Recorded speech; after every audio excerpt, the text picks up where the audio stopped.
Bonjour tous nos amis qui nous suivent sur Internet. Vous avez l'habitude de nous voir sur Facebook dans l'émission Questions ouvertes qui est présentée par le pasteur Richard. Une émission très importante au cours de laquelle vous avez l'opportunité de nous poser des questions, sur la Bible. Et aujourd'hui, nous avons un thème vraiment très important et qui a suscité beaucoup de questions autour des serviteurs de Dieu et qui va aussi vous intéresser parce que quand vous allez nous suivre, vous aurez l'opportunité de pouvoir aussi nous poser des questions au pasteur Richard et avoir des réponses appropriées. Et voilà, nous en sommes avec pasteur Richard. Le thème est intitulé « Un bref sur l'évangile ». Un bref sur l'évangile, c'est un aperçu qui englobe quelques questions importantes, des questions qu'on appelle des questions stéréotypes. Ce sont des questions qui, quoi, quand, où, comment et pourquoi. Là, je me tourne du côté de pasteur Richard. Pasteur Richard, on ne comprend pas. Nous savons que ces genres de questions, ce sont des questions stéréotypes utilisées dans le système administratif. Il y a des gens qui jugent les autres, et ainsi de suite.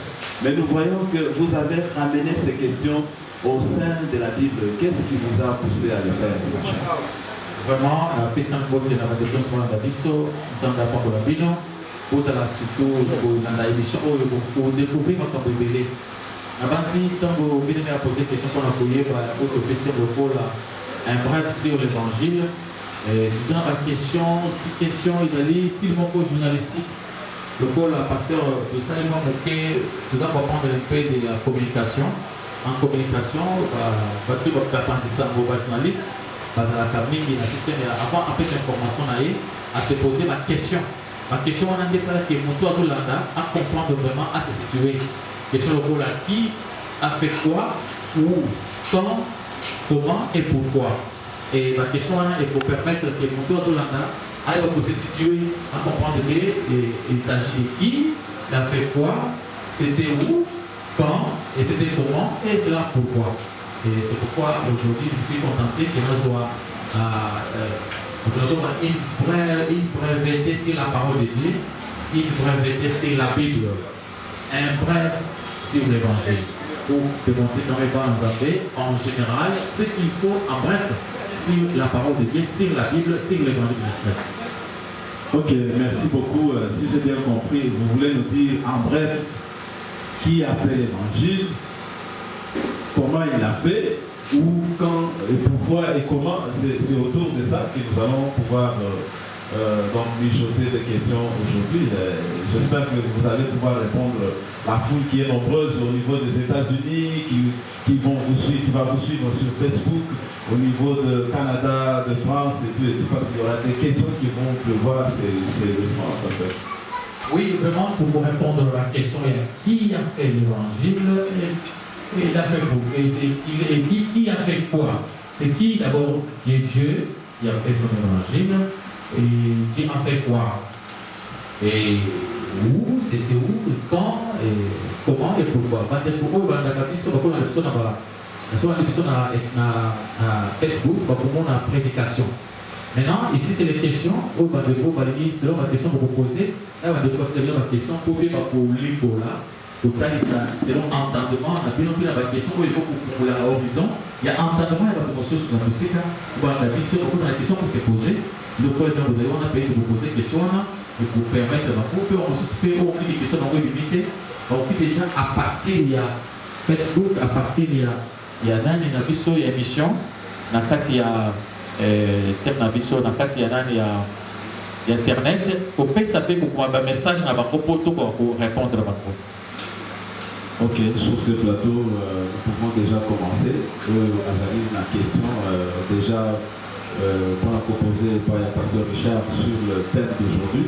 À qui déjà poser cette question pour qu'on puisse commencer cette émission, entrer dans le vif du sujet. Papa Didier, j'ai la préoccupation de ce qui papa Richard a dit que c'est moi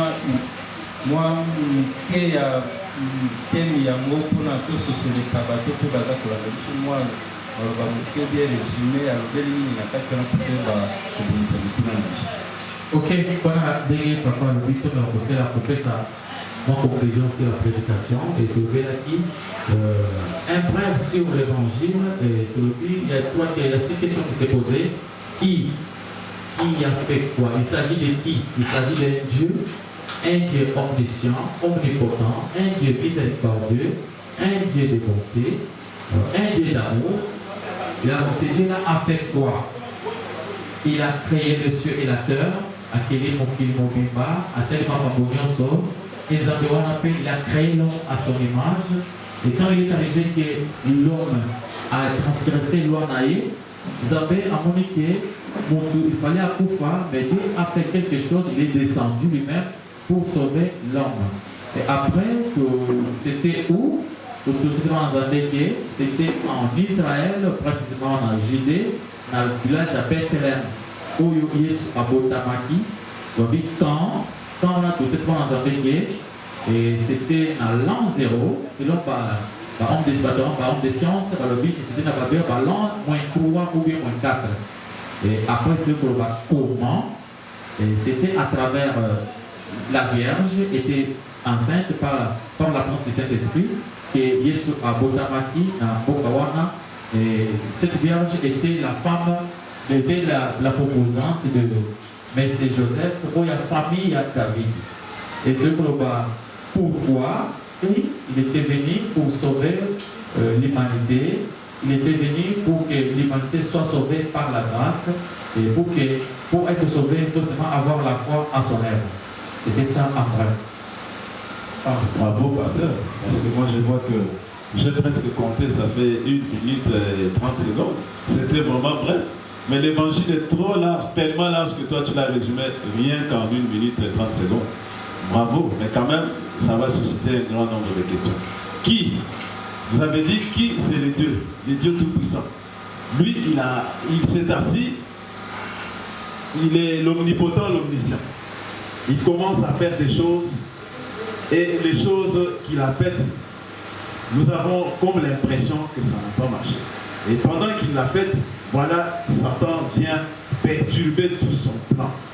Mais c'est Dieu-là, vous l'avez dit qu'il est omnipotent et omniscient. Comment le Satan, d'où vient d'abord le Satan là? Et Satan est venu perturber son plan pendant que lui était là, omniscient et omnipotent. Il ne pouvait pas le savoir. Ok, merci pour la question. Le bien-aimé, c'est que Satan, c'est une créature comme tout autre. Comme nous autres, Satan Zali. Et quand Dieu a fait son travail, il était omniscient, il connaissait toutes choses avant.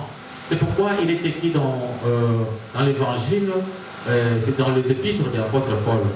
Il est écrit ceci par le Bible, avant la fondation du monde. C'est-à-dire Dieu, avant de faire toutes ces choses, il les savait. Il savait qu'il donnera à l'homme la liberté des choix, la volonté. Et quand vous savez que la volonté, c'est la faculté de faire ce que vous voulez.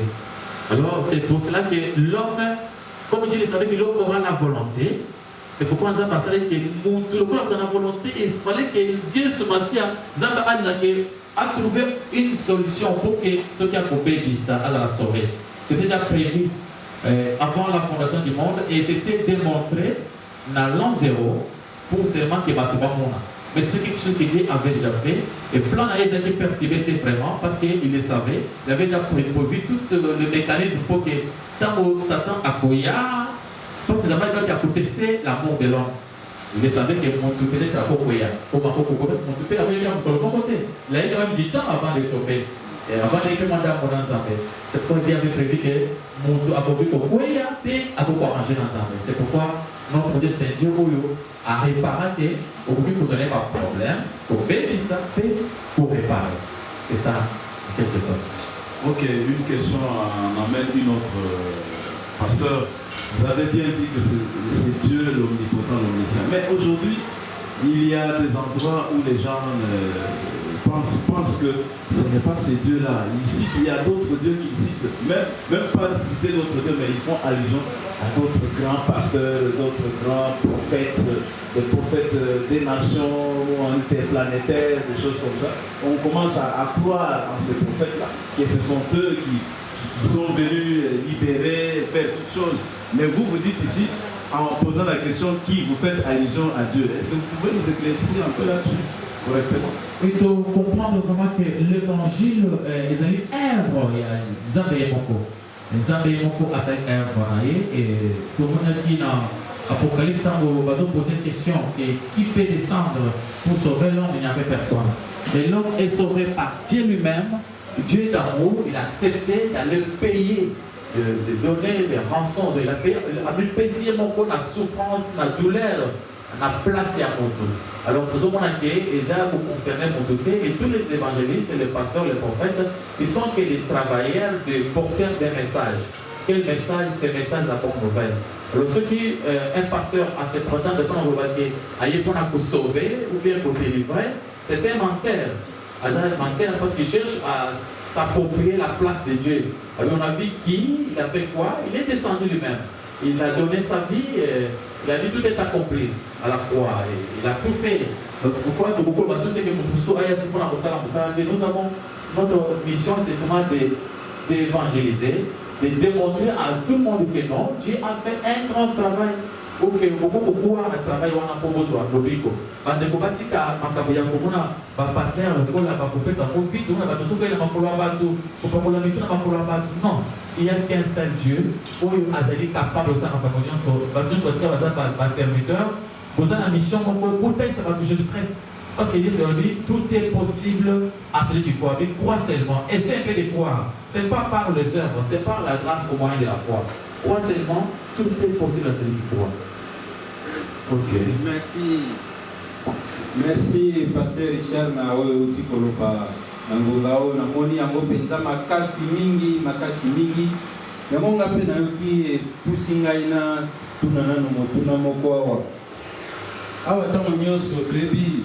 Nautikoyokana batei mususu bazali koloba te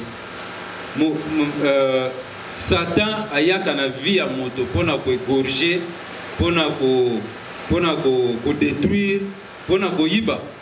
Et biloko oyo Satan ayibi na kati na moto.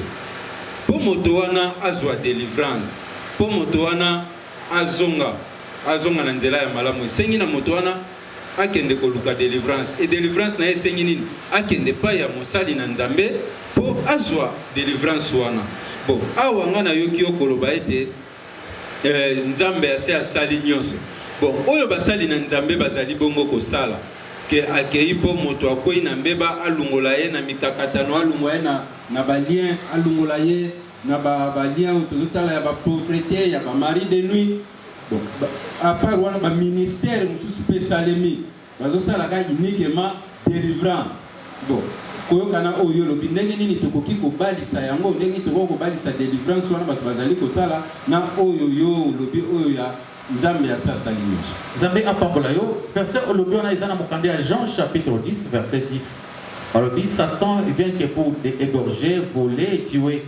Alors Jésus-Christ a dit, moi Jésus-Christ je suis venu pour donner la vie à abondance. Et tout simplement Jésus-Christ est venu donner la vie. Et qui est Jésus-Christ? C'est votre première question, l'évangile. Qui, au commencement, était la parole était avec Dieu. Jean chapitre 1, verset 1, la parole était faite chair. Maintenant, Jésus a dit, je suis venu donner la vie. Les autres sont des voleurs. Le ciel, quelqu'un qui cherche à délivrer, c'est un voleur. Alors Jésus-Christ, c'est lui qui est la parole qui est venue. Maintenant, il faut se fier à la parole. Parce qu'il dit, venez à moi, vous tous qui êtes fatigués. Il ne demande pas d'aller chez quelqu'un d'autre. Il demande seulement d'aller auprès de Dieu. Parce que c'est le ministère de délivrance. Mais je ne sais pas pourquoi c'est le ministère de délivrance. Parce qu'il est écrit, vous connaîtrez ce que Jésus-Christ a déjà fait. Et ce que vous connaissez là, cette connaissance-là, vous donnera la liberté. Nous avons déjà la connaissance de Jésus-Christ qui est venu, qui nous a sauvés, qui nous a donné le pouvoir. Il a donné le pouvoir à tout le monde. Alors voici, je vous donne le pouvoir de marcher sur les scorpions, sur les serpents et de chasser les démons. Et comment maintenant aller encore chez une autre personne chercher?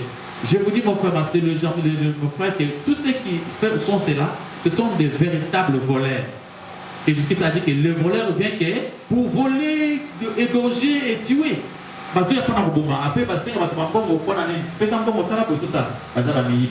l'œuvre a été accomplie. Jésus-Christ a prononcé dans sa propre bouche.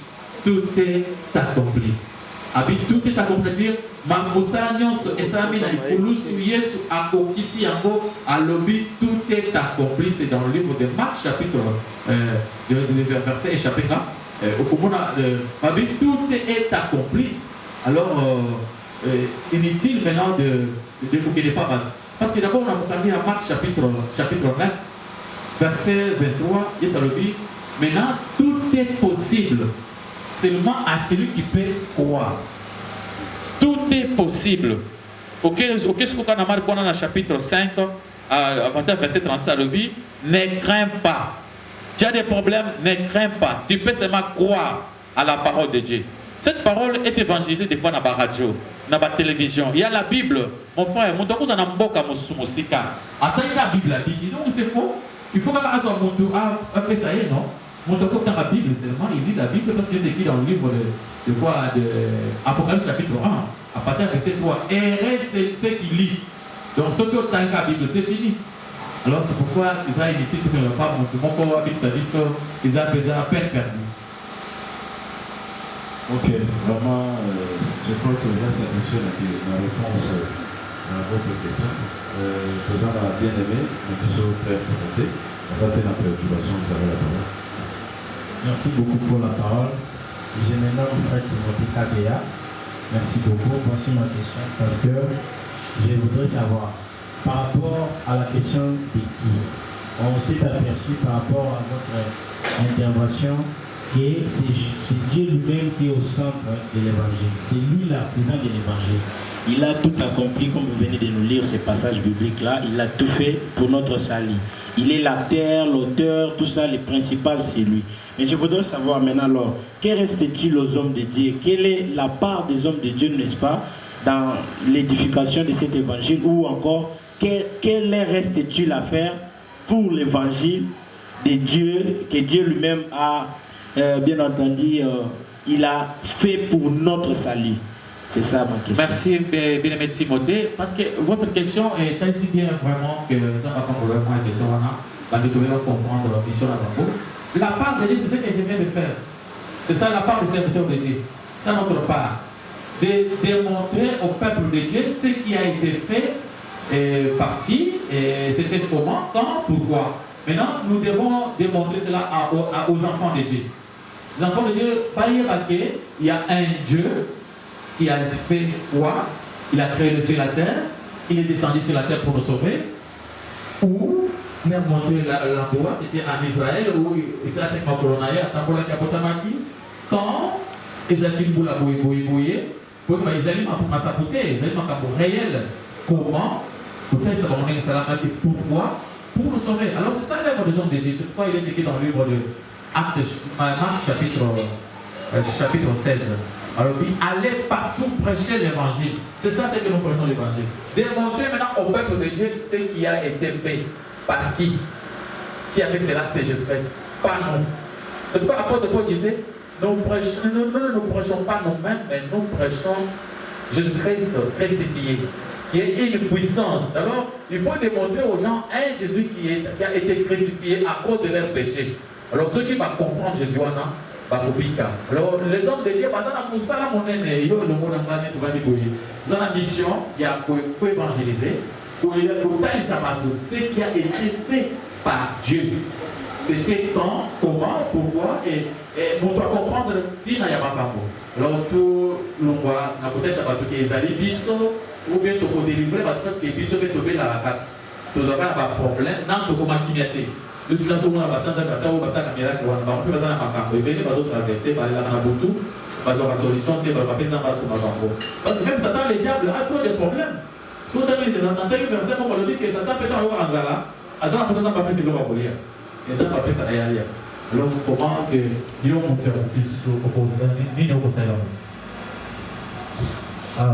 merci, pasteur. Comment on a papa Mike? Matin au théâtre, nous avons joué parce que nous avons posé à nous. Mais nous avons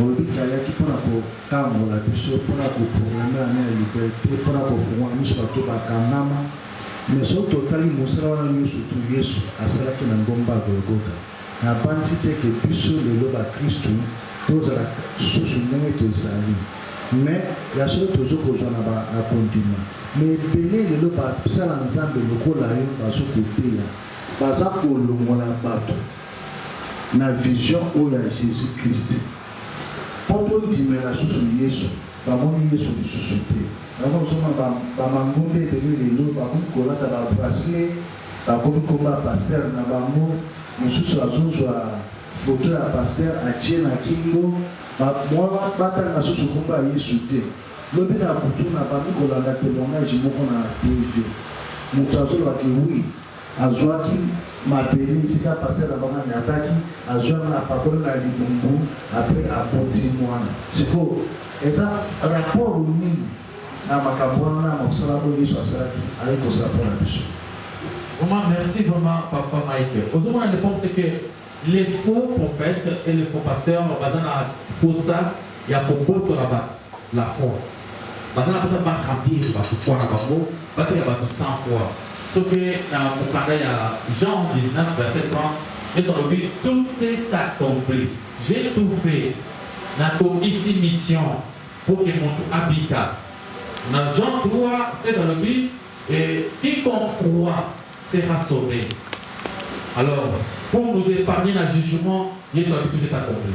Sauf que nous sommes dans Romains, chapitre 3, verset 24. Avec maintenant, vous êtes gratuitement justifiés par la foi. Jésus-Christ a fait son travail. Au nom de Jésus, au nom de la souffrance que Jésus-Christ a veillé, vous êtes gratuitement justifiés. Pas bien gratuitement. Il ne faut pas payer l'argent.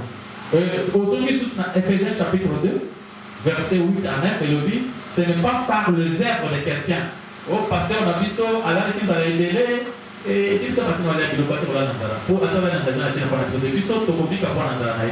Oh, pasteur, on a vu ça, il allait quitter, aller dans ça là, où on est, maman, pasteur, on a vu ça, on va faire un combat, à souffrir pour la vie. Non, on n'a pas besoin d'une autre personne pour souffrir pour la vie. Ils sont déjà marqués de ça. Mais je pense que tous sont déjà sauvés par la grâce au moyen de la foi. Cela ne vient pas de nous.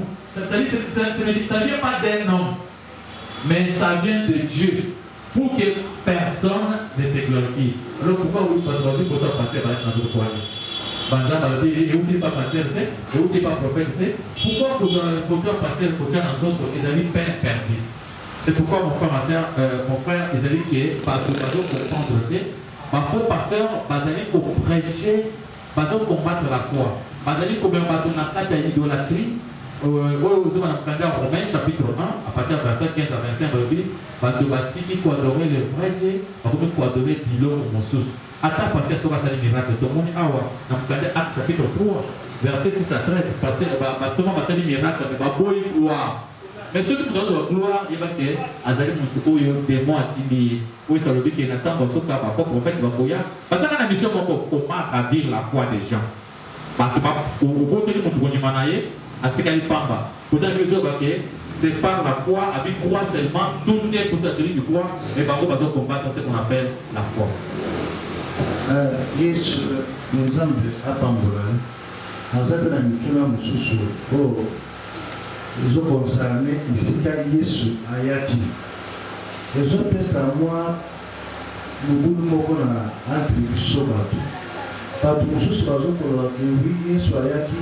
Ayaki na Israël autre côté ya biso aza mobikisi ya ba Israélite mais mpona biso bato mindu ayaki mpona biso te bato mosusu balobi ayaki ya soki abotemaki bazokondima ye te bazokondima mwasi oyo aboti ye bato mosusu bazoloba te mpona ye toyebi ete aza kaka mwana moto apamba aza nzambe te siko mpona paster okoloba nini mpona bato wana.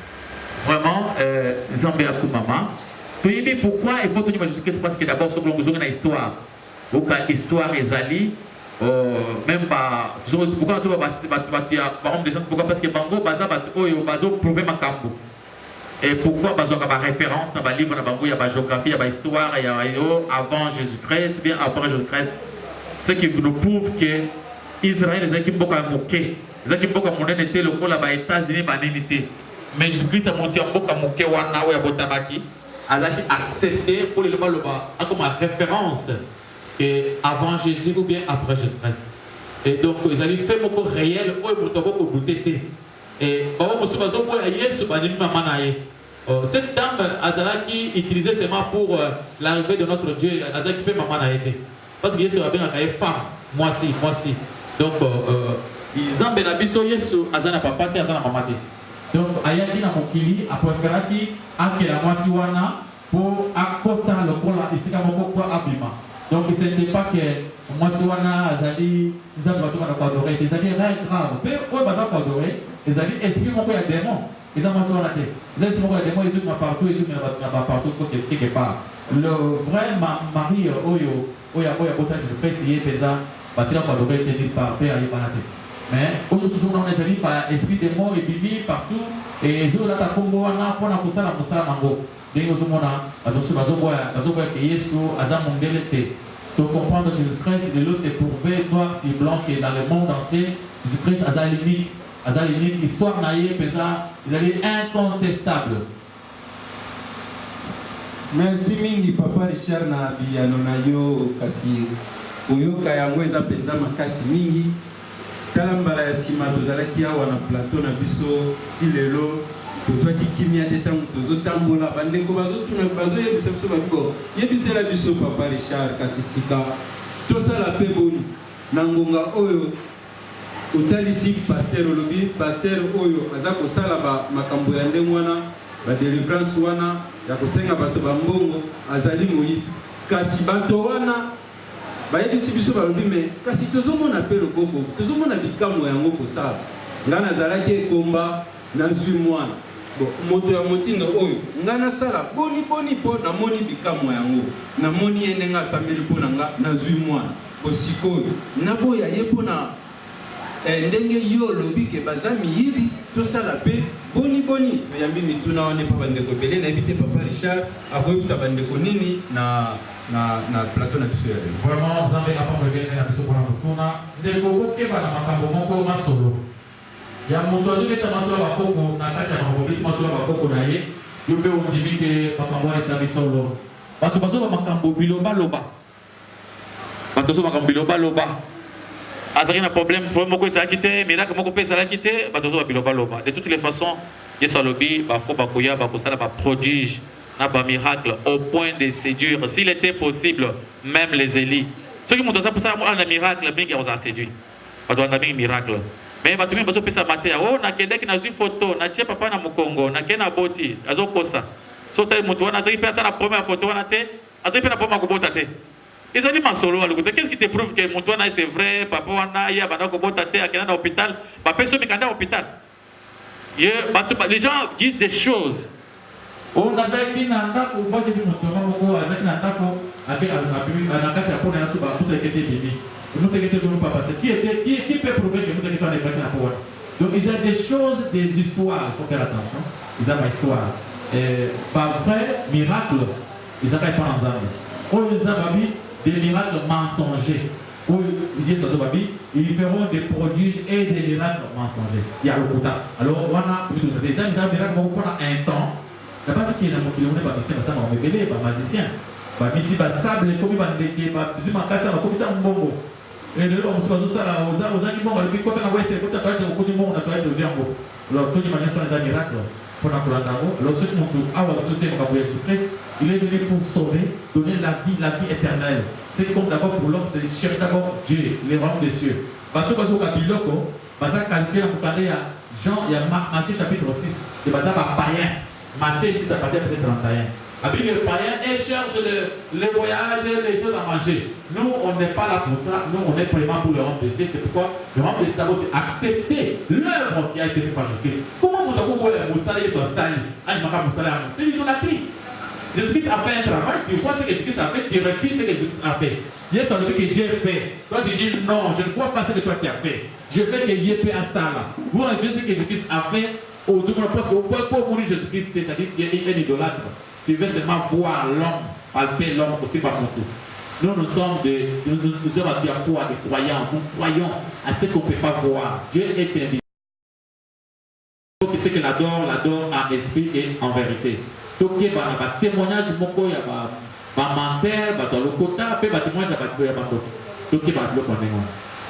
Kokamo penza makambo zali kotalisa biso na ngonga oyo vraiment eza makambo makasi koyoka yango po ya komettre yango surtout en pratique pe kosalela yango surtout po lelo yo domination makasi ezali bongo bakandeko ba pasteur même nayokaki yo koloba lisusu na kati na mateya na yo ozali kotalisa biso koloba ete ba prophète wana ba pasteur wana balingi ntango nyonso bafukamelaka bango sikoyo soki moto amoni bikamu ye moko moto na ndenge na ye amoni elekeli ye aye kofukama liboso na moto o wana mpe ezali kaka mbeba papa Richard. Oui, il y a solo ezana mokanda ya Romains chapitre 1 à partir du verset 15 jusqu'à verset 25 et bato bayebi nzambe bayoki masolo ya nzambe bamoni nzambe asali bafleur baocéan ake komona moto ya moke afukameli ye bato wana bakolimbisa bango te nzambe ali bakolimbisa bango te soki otangi banda à partir du verset 15 jusqu'à verset 25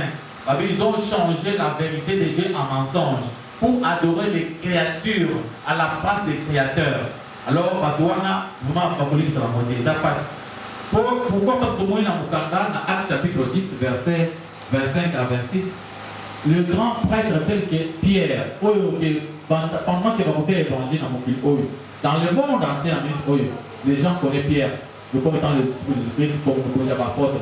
Il y a pas de choses qui sont en mais mais Pierre, le moto, ça y est, Jésus-Christ, il faut y avoir Pierre. Atana ki muna kebre ba yebi na kishima ba yebi na monoko nyoso ba kuma Bible ba to yebi Pierre. Mais Pierre avait demandé na monoko ya pamboli abikisi monto abo to na kutamela yo. Monto afuka mi pona bikama sikoyo awa même na mokande Actes chapitre 3 verset 6 à 13. Comment monto abo tani ko kapenza oyo pasa oyo asaite oyo na boti ko tani zo la tete makabuka mike ya ba pese kisi na munga. Yes koyo oyo pesa koka ya naissance o munga makosa eloko te. Atelemi atamboli ale ake bato ake bo bata la pierre pira biso papa bato pierre avec outra mata biso boite utana regarde utana de Jésus Christ et ce qui pierre a boite na wana apôtre Paul dans Actes chapitre 14 à partir du verset 14 15 a pasoli bilamba bité ngana za moto utana ndeza me bo besana biloko batakala ya komona bato ko bazambe ngana za kelamo wana ndeko kuna mkanda wana comme ça, il y a un peu de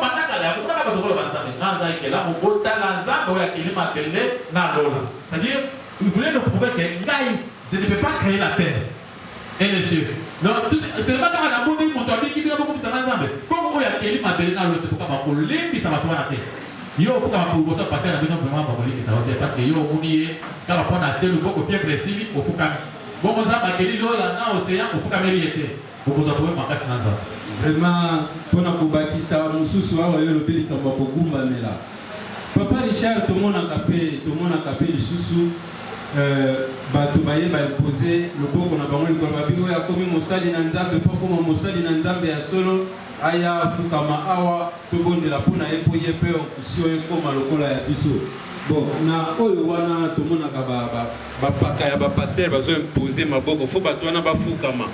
Mais awa yo zolo baboy donc na oyo wana pekaka ezali toujours mbeba bien aimé éviter makambo nyonso esengi kofukama liboso ya bato lolenge nyonso ya lolenge ezala bapambola yo ezala ozobela ezala ndeko akufaki bana moto boya kofukama biloko nyonso wana boyango na genre nango nyonso yo ou bien bofukami ensemble na mobondeli ou bien botelemi ensemble na mobondeli so mobondeli azobatela pantalon na ye kofukama pete ce qui me bon de la monnaie qui est aligné puis afukama yé puis asanini afukama amoni aye pantalon de abatela yo fukama liboso na ye ozala makolo na ye yo pe kufukama sauter donc lulenge nyonso ya kufukama kaka ya liboso tala petelo azokota et pas Corneille pour abonder la pona ye babo Corneille aye ami qui se makolo pour que abonder là c'est dingue tout ça là au kufukama makolo sans pour abonder là petelo dit non boité oyo eza il est cas déjà biso zali bato lokola yo mais ce qui peut te boyi vraiment Corneille avant de na kiti bazo sambela mais azui molimo mosantu afuka me sauter ou bien bo fuka me ensemble na apôtre babito fuka mais na apôtre pe apôtre pe asani ni afuka alors il faut yo pe parce que wana ufukami pe ndenga fukami so yo boye kufukama ate to biso to temi likolo po ngana yo zaka bikela. Ok, Pasteur Richard, merci pour la réponse sur le PC. Dans le cas de multiples questions à poser. Mais les alliés, quand on a toujours une question, suscite une autre. Plus on pose des questions, plus les questions pleuvent. Na Kolandayo, na Tali na Mukanda, Acte, chapitre 3, verset 10 à 16. Wana, tozali na apôtre Jean na Pierre. Bamoni et bosso Romoko, du bosso à temple. Yoga Pierre a s'exclamé. Je n'ai ni argent ni or. C'est que Pierre a zaki limité. Il y a zaki na onction dans la guérir. Pour muto yo ba pesa ki guérison à temple qui va tuper bakam. Mais c'est pas le but, je n'ai ni or ni argent. Mais toujours on a un pasteur avec l'eau, ça quand même na or na argent à quoi ils sont. Non, tala na kende ti bole le na quoi ya lupango le wana ou bien place au foot là. Somo za besoin na bon. Tala na se ya kitu wana ebe wana bimisa kuna ko mwana tama $1000. On va teke ba pasteur le l'eau za na nguya pour les Pierre. Tu continues à Pierre ou tu continues à Scoba. Oh, quand même, à ce personne-là. Hein, Pasteur Richard. Tout ce qu'on a fait, parce qu'ensemble, il y a des personnes qui sont tirées du biseau. Bataille, c'est ce que Bateau, on s'est battu ensemble. C'est ça, comment il y a un bon côté. Il faut que nous regardions Timothée, apôtre, comme on a regardé 1 Timothée chapitre 6. À partir du verset 6 à l'objet, parce que nous avons dit que Makambo ya condiment, et c'est Makambo Bozui. Parce que nous avons un faux prophète. Parce que toyaki maboko pamba tokozonga pamba ceux qui ont le populaire pour là tokomisa janza to se contenter na autre nango le c'est pas pour nous ça le but je n'ai ni argent ni or c'est-à-dire des fois que peut-être apôtre Pierre azaki na bourse na banque fait et l'autre de mon côté bon ils a quitté mais makambo et salamaki c'était plus que l'argent et l'or mais aux autres c'est quoi les autres autres basa nzambe bango batanga na argent na or. Mais koka bakote les messages ye kaka bon monsieur que bokio bala moko tana sa messa au moni bongo alors ça dit magie blanche na magie noire le seul qui par contre pour na posala o les ambasala ye ça dit basala ba miracle ya mensonge c'est dit miracle na bango so batemi siko kalelo le bien koyi abimi na kati sala to tambola comme il banda koyi tant au peuple le ngwe pour il faut ramasser le ngwe alors ce ko kate alors c'est pourquoi wana basali batu oyo batabona biloko ya moni. Ok, merci beaucoup. Nazana mtuna moko eza mwa musika na makambo tozosolola lelo mais nalandaki awa na télévision lobi na comprendre yango malamu te ana nazwa opportunité na Pasteur Richard saki kolengolola biso namonaki mosala nzambe moko azoteya na télévision aza koloba mpona kopesa apesi exemple moko ke na moma mboka moko bazobima na Israel mboka wana bakokasalaka nzambe te bokonisa mboka na moki olobi tokotomine makasi azwi mwana na ye moko ake abomi abozeli nzambe na bango mbala moko bana Israel bazongisi moki tokekota susu na mboka na ye ezalaki lisusu te abike tala moto akumisaka nzambe te asalisi ya bongo mpe nzambe asali donc na comprendre yango malamu te naza Pasteur Richard kakolinga biso yango malamu ekobongisa biso parce que soki otali bien esenge tozoka verse wana totanga baverse wana bien tozala yango se parce que toyebi te mboka nini ye amonaki moto abumi mwana na ye po akende kobonga bitumba nga nayebi kaka soki josue soki nani moko akotali bitumba alobi eloko na kotanga ngo liboso na kopesa ye watebisaka moi mais wana asima asalongi bitumba nde akomi liboso amonaki moto akotani azali mwana na ye ya mwasi akoseka déjà wana déjà nzambe apambolaki ye avant ke ye moko apesa nzambe eloko oyo wana il faut passer wana ata solution mpo tomona ngo nde tokoyeba ngo malamu. Ok, merci. Je crois que nous devons rester dans la matière du jour. Notre chant doit être concentré sur le thème du jour. Pour tout bazo la sur la Facebook, l'internet, pour se concentrer. Nous sommes sur un thème intitulé un bref sur l'évangile. C'est-à-dire que tous autres l'évangile n'a poussé dans le mot. Qu'est-ce qu'on peut dire en quelques mots? En quelques mots, on va poser la question qui, quoi, quand, où, comment et pourquoi. Alors, tous on a dit ça, dans le questionnement, on a Tout le monde comprendre, le pasteur Richard Alingaki a le bénéfice nini dans Gamboyo. Peu lundi, il y a émission dans question ouverte. Il va peut-être comprendre de quoi il s'agissait réellement. C'est pour cela que nous autres saluons dans la déclaration de Timothée là. Oui, merci beaucoup pour la privilège. Parce que papa n'a reçu un bouquet. La même forme de la question à poser qui est Bosso, ou la poser qui il y a pas qui parmi les étiquetés pas basé dans Zambé, na katia mosala évangile parce que total sami solo néo la distribution vraiment à bosser bonjour sur que Zambé mo kontaza acteur na katia évangile awa. Il m'a bâti kilo là qui tinasi à la bizoto à sali mosala pour la compétition biso salut. Mais ce qu'on a dit, est-ce que salut on a Zambé à Saliango pour la humanité entière. Ndeno dans cette mission, ceux qui n'ont pas rappelé ce bouquet, aux hommes qui n'ont jardin d'aider au temps vivant parce que mon mabé tout lui ouais côté qui dans zela moi si batunion ce fallait qu'il va pas pouvoir. Il fallait qu'il paie dans zela ya moi si le but qu'on est posé pour la batunion so et zong et la canne zela wana ya moi si. Tomoni Yesu abotami na nzela ya Marie. Ngati ko nazotuna. Sali wana. Et puis c'est le cas comme batu baza lelo ko bakosala te pour baza la sauver. Là je suis maintenant à l'endroit des autres personnes. Donc à l'endroit de l'humanité entière, pas seulement des serviteurs de Dieu. Maintenant mutu bongia sala ni pas ni yefoacha prêter azala effectivement bénéficiaire tout voilà bénéficiaire ya sali oyo Nzambe asi accomplir moko na kati l'évangile. Romains chapitre 1 à partir du verset 15. Jusqu'à verset 17, au moment où Bazo Talisabiso, au cours de verset Noki, autant à Romains chapitre 1, verset 15. Au moment où Bazo Talisabiso, apôtre Abi, je n'ai pas honte d'annoncer, d'évangéliser. Apôtre Azali couper sa évangile avec courage. Dans mon candidat romain, bien aimé que demande au Komanoki parce qu'ils ont compté. Au moment où la solité a coupé sa évangile. Parce qu'ils ont une puissance pour ceux qui croient. Ceux qui vont croire dans l'évangile est comme une puissance de Dieu. Alors, parce que le juste vivra par la foi. Alors, cet évangile, c'est une puissance pour que nous agisse uniquement par la foi, sans les œuvres de la foi. Romains chapitre 1, verset 15 jusqu'à verset 17. Au côté de le bago, au micro Isawana, au commande que c'est par la foi que nous allons Kobika, c'est un don de Dieu pour ta Romains 1, 15 jusqu'à 17. Jusqu'à 17, nous lisons notre Jésus-Christ. Ainsi, j'ai un vif désir de vous annoncer aussi l'évangile, à vous qui êtes à Rome. 16. Car je n'ai point honte de l'évangile. C'est une puissance de Dieu pour le salut de quiconque croit.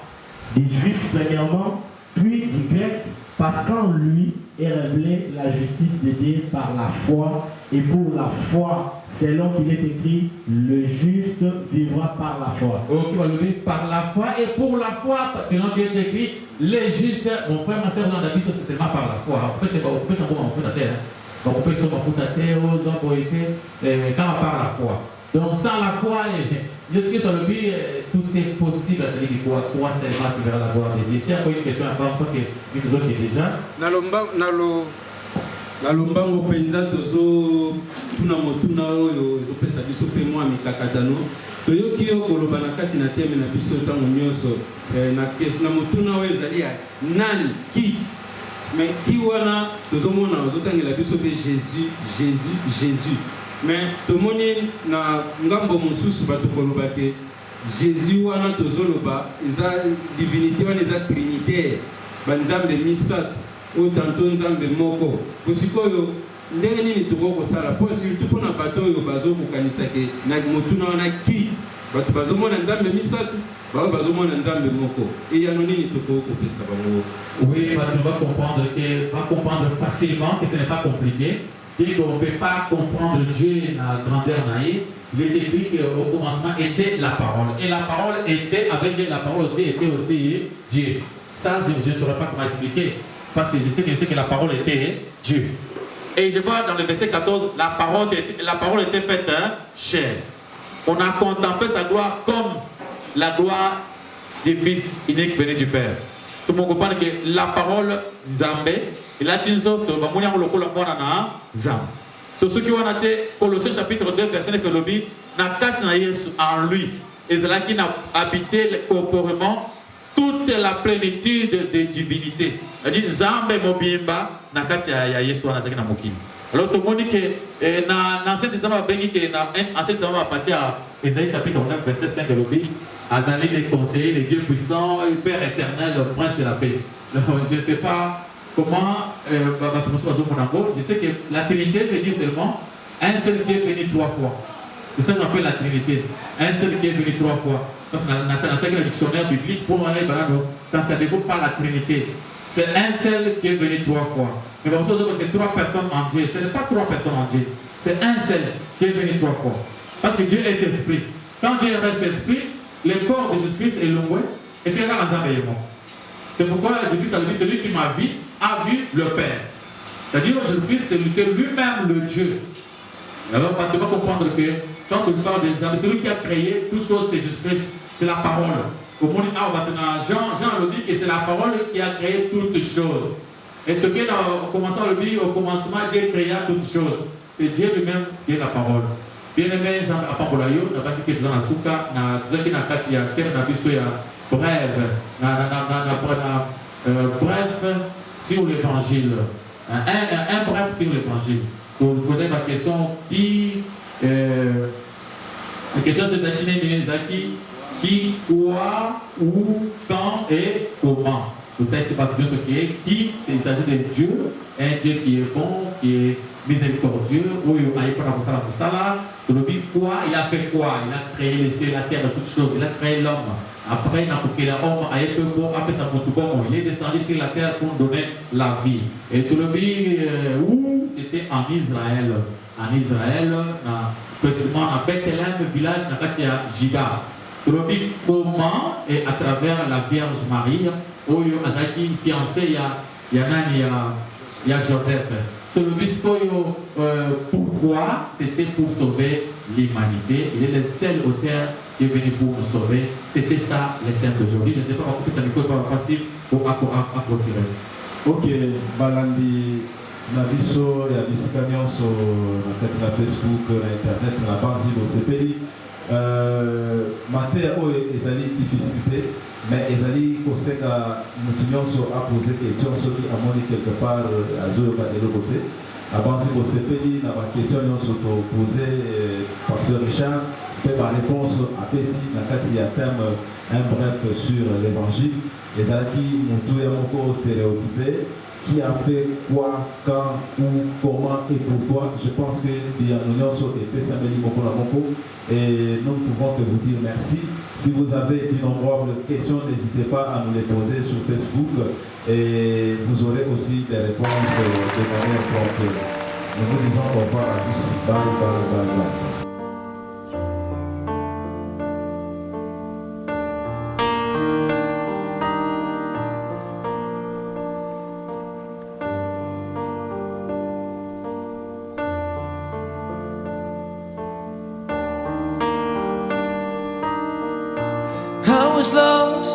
When you found me here, you pulled me close